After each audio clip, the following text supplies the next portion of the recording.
Dillion V3 is one of the most well-balanced GPs that we've had on our circuit. This track offers plenty of sections that give you chances to gain time and make passes, without feeling too daunting, like some of our more technical supercrosses can. Longer motos work extremely well for this track, giving it that road course feel that it naturally lends itself to. The pit exit on this track is possibly my favorite out of all the GPs that we did pits on. It's treacherous, but not overly dangerous. You can safely take the exit if you pay attention to your surroundings. That being said, the precarious nature of the pit exit added to the excitement of the pit strategy on this track, something that can be lacking at times when pits are mandatory. Improving on your lap times, trying to eke out any extra speed that you can, was a blast on this track, and that's why it's ranked so highly on our list. And on to the track judge responses for Dillion V3. This was always a track I was never fully sure on how good it was, even though there were aspects of the track that I really liked. So it's pretty cool people are so fond of it. Get conked, Real Deal, LMFA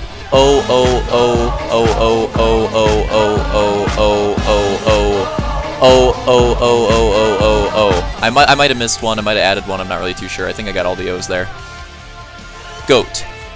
That starting chicane has broken many bones, gooses, and egos on the first lap. Holes have been struck, gooses flipped, and more cheese than in the entire state of Wisconsin has been pasteurized and manufactured here.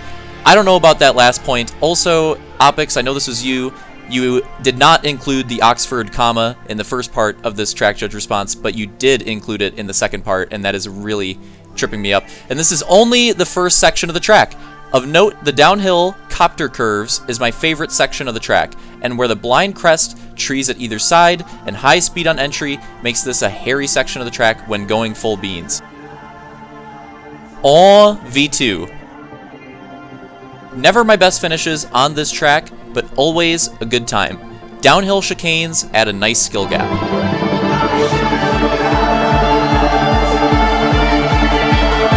And it's time yet again for the race history portion of the video. So far, you've been watching the Season 5 Round 11 Moto 1 for Dillion GP. Now we're going into Season 5 Round 11 Moto 2.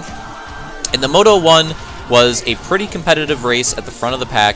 You saw Real Deal lead a good portion of the race, but a late race mistake, like at the very last lap, costing him. Losing him his potential at a Moto win, ends up finishing second though, so still a solid finish, but definitely wanted that Moto win. Detail ended up benefiting off that mistake, taking a win for himself there in that Moto 1. But yeah, Real Deal still coming home second, Fireball with the third, I got fourth, and rounding out the top 5 was actually Roman in 5th. Now we go into the Moto 2, and as I've talked about many times in these videos, Moto 2, throw everything out the window. You got the fast drivers generally starting towards the back, the slower drivers generally starting towards the front, and a bunch of cheese in the middle, and a bunch of cheese to ensue throughout the race. These Moto 2s are pretty unpredictable, especially when you have as many drivers as we have here. I believe we had 15 drivers, so basically a full lobby, 15 drivers here at this race. And it doesn't sound like that big of an increase, but like, you know, a 10-person lobby versus a 15-person lobby, it's a 50% increase. That is a big increase. That is a lot more people, a lot more racers, a lot more to deal with on the track, a lot more passes you have to make. It's a lot. It's a lot. It doesn't sound like a whole lot. It's like, oh, it's 5 more drivers. It is actually a major increase, and it makes these races a lot harder to win and a lot harder to predict. And that's what makes these Moto 2s in these fuller lobbies, because I guess fuller because it's not quite full. That's what makes these Moto 2s a lot of fun to watch. Really, really, really love watching these Moto 2s with these big lobbies. And one factor I've talked about before as well is it makes it really difficult to sweep. And we're actually going to get back to that later on here because that kind of comes up in a way.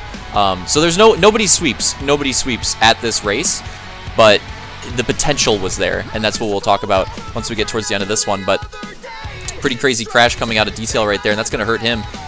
You know, getting that first Moto win, trying to get towards the top, it's going to be really difficult for him to pull that off with that crash, and I think he had a pretty rough start to this Moto too, and that made things very difficult for his chance of winning a overall here.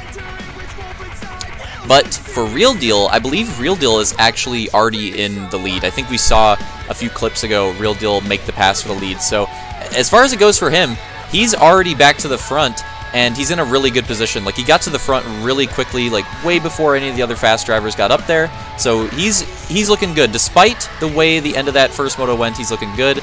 I ended up getting up to second pretty quickly, and I believe Slaunch gets up to third, gets up to podium position pretty quickly as well, and Slaunch actually finished 8th in the first moto, so him getting up to the podium spot pretty quickly in this second moto was something that he was excited for, I'm sure. And here we go to the white flag, and Real Deal, there he is in the lead. Does he hold on to it this time, or does he make a late race mistake? That is myself in second, trying to chase him down, trying to get a win after my 4th place in the first moto would put me in a decent spot for the overall. And speaking of the overall, Real Deal in a really good position. Remember, even with that mistake, he still finished second in that first moto. If he gets this win here, Detail's nowhere to be found in the podium. Like, this is for sure an overall for Real Deal if he can close this out. And he's just got a few more turns to do it. And as you can see, the gap is, I don't know, what, like 5 or 6 goose lengths, pretty decent gap. And I think I am closing in a little bit, but at the same time, I think it's Real Deal just staying safe, making sure he's hitting his marks. I don't think he's doing anything too crazy in this last lap with that big of a gap. He's doing a good job of managing it. And manage it he does. He takes the win, so recovers for the moto win. I end up taking second. Only that's going to be Slaunch with that podium. And there's the moto results. And yeah, Real Deal, what I was talking about with the sweep, he actually had a chance. I've talked about how hard it is with these full lobbies to sweep. He almost did it. He almost did it. If he didn't make that mistake, I mean, who knows with the different starting position, even though it's, you know, barely a difference, considering he would have been in the back row anyways. It's barely a difference.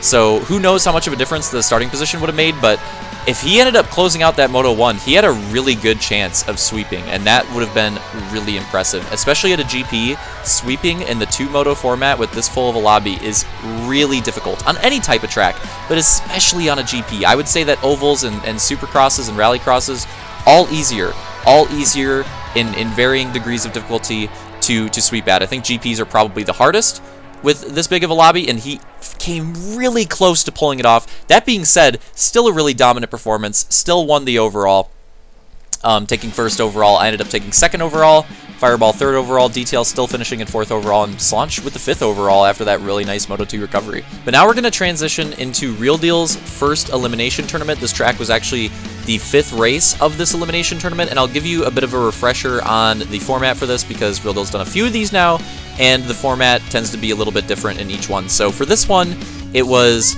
until the top 6 or so, we split the lobby into 2 different heats, and the heats were about 4 minutes long plus a lap. And I believe for this track it was about 4 to 5 drivers in the first heat, about 4 to 5 drivers in the second heat, so split the lobby, 4 minutes plus a lap.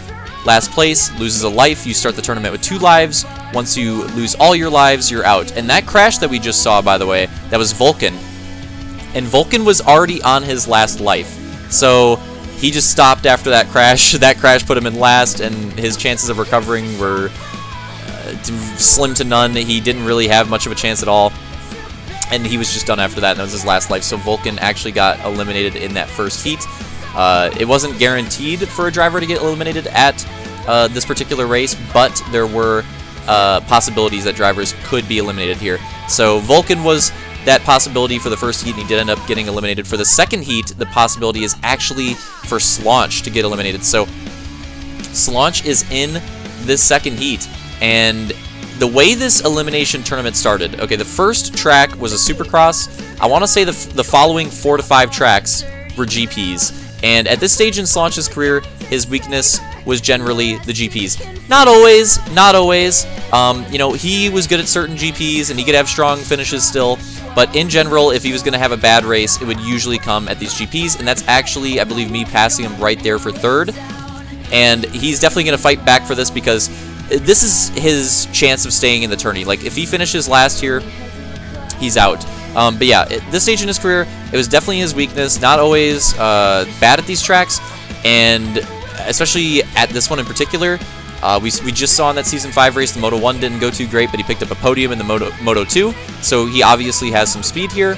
But that being said, he didn't have the best starting position. He tried to make a move to get a spot earlier in the race, ended up not working out. I ended up taking advantage of it, and he ends up finishing in the back, ends up finishing in last, and gets knocked out early, which was a pretty big upset. Slaunch getting knocked out that early for that race, pretty big upset. So yeah, Vulcan and Slaunch both going down really early in that first elimination tournament. Actually, I'd say for both of them. I'd say a lot of people were surprised by both of them bowing out that early, so it was kind of an upset for both of them. But yeah, so a crucial race for that first elimination tournament. Now we go on to Season 11.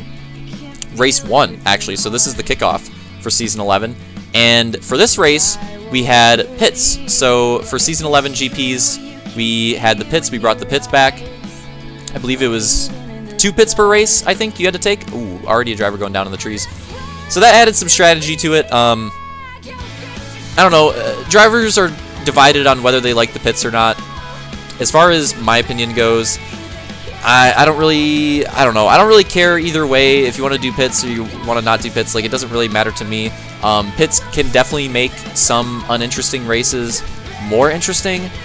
And at the same time, it can also just not really have too much of an effect, or even at times have like a negative effect on the races, I would say. So I don't really feel too strongly either way on the pits. Sometimes it can spice up a boring race. Other times you can have a really good race, and then the pit strategy kind of like breaks up the flow of it, if that makes sense. So I can see it going both ways. That being said, as I mentioned earlier in the video, I do really like the pit exit for this track, because the pit exit is really exciting. It's kind of dangerous, and it makes for some pretty awesome moves when drivers go for those pit stops and are exiting the pits and trying to re-enter the field.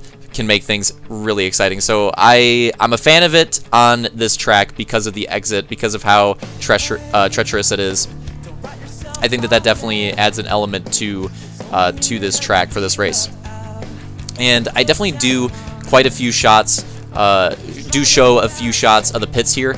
I wanted to showcase them because we didn't always use the pits for GPs for every season, so I wanted to make sure we get a good showcase of this. Some of the drivers going for the pits, some of the exits. This one was pretty cool. I really liked that pit exit right there. And also, this is the same version of the track that we were using in the Elimination Tournament. This is the version 3. In the Season 5 race, it was the first version. I don't know what the second version was.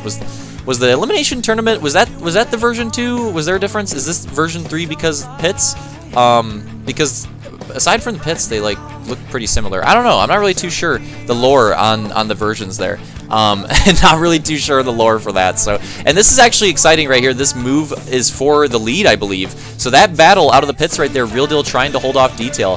That is the battle for the lead. And again, that's what I've been talking about with the pits. I love the way that it works out in this track with those exit battles. It's really, really awesome. Now here, I believe this is Slaunch trying to hold on to a position that we're watching here.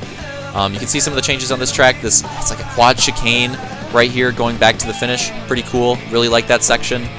I like the touch up to these final corners as well. Love this first chicane. This is probably my favorite part of the track, honestly, I think. This first chicane's really cool. Oh, again, another really close pit exit. Love that. And I believe I actually take the lead after that, and Detail makes a big mistake here. He was in second. He was riding in second. Huge mistake. And we all in the top 3 had a pretty big gap, though, because he holds onto that 3rd place. I end up taking the win, holding onto it. Real Deal with another 2nd place finish. Detail 3rd, Roman 4th, and I think Slaunch in 5th as well. So those are the results for the Season 11 race. Pretty solid. Hope you guys enjoyed the video. Loved taking a look at this track, and we'll see you for number 12 in just a couple days. Thanks for watching.